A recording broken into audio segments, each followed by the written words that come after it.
Hello and welcome to the Joemeek floorQ demo.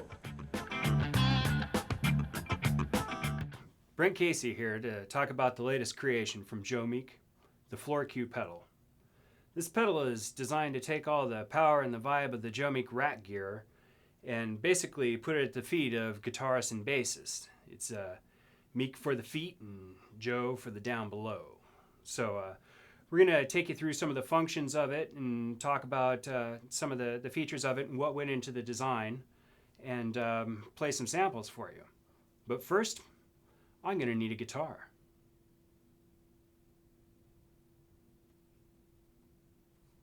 Hang on.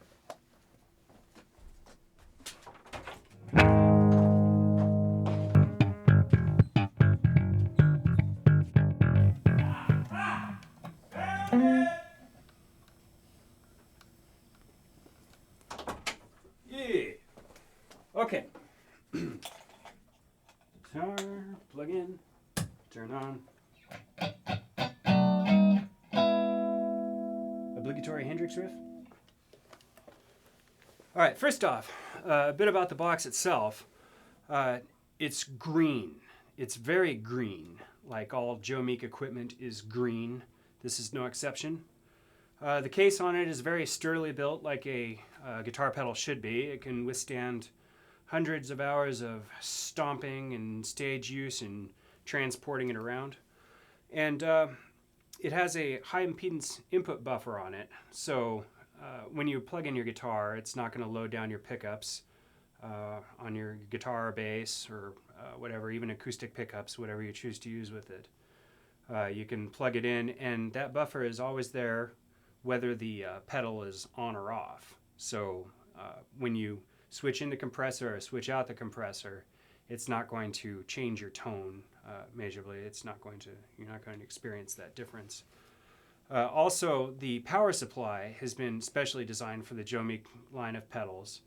You can plug in just about anything from 9 to 18 volts as long as it fits in the socket. It'll take AC or DC voltage. So if you have an existing pedal rig, then chances are you can plug it into that, and it'll match up with your present pedal rig.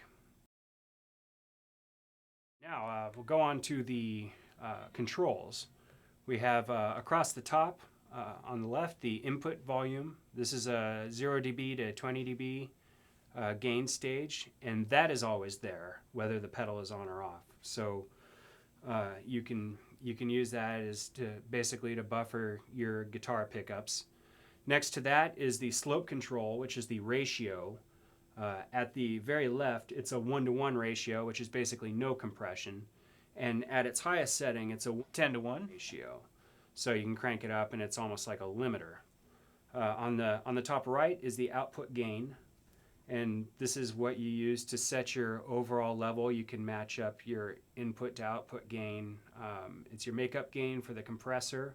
So if you're squashing your signal really heavily, then you can use that to make up the sound and also equalize the output volume, whether the pedal is switched, the compressor is switched in or out. Along the bottom is the all-important compression knob, which is the threshold control for the unit. Basically, the more you turn it up, the lower the threshold gets. So the harder you're hitting the compressor at that point as you crank that up. Next to that is the attack control that basically governs how the compressor, how fast it reacts to the voltage transients coming through. In other words, a big fat chord. If you have it on a fast attack, if you have it turned all the way down, then it's going to clamp down immediately on your signal. It's going to engage the compressor. And if you have it turned up slightly, then it's not going to clamp down as fast. It's basically going to let some of the big peak go through before the compressor engages. And this basically will allow you to set up your compressor so you have more or less of that pumping effect, or it's a little more smooth and transparent, basically in the overall behavior, or you can like crank it up and totally squash your signal. And lastly, we have the release control, which governs how long the compressor clamps down on your signal. When you have it anti-clockwise fully, then the compressor engages and then lets back up on your signal.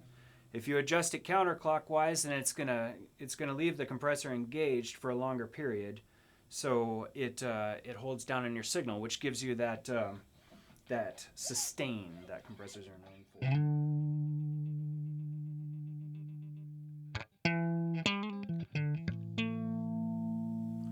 And with it disengaged, you can kind of hear it pumping in there.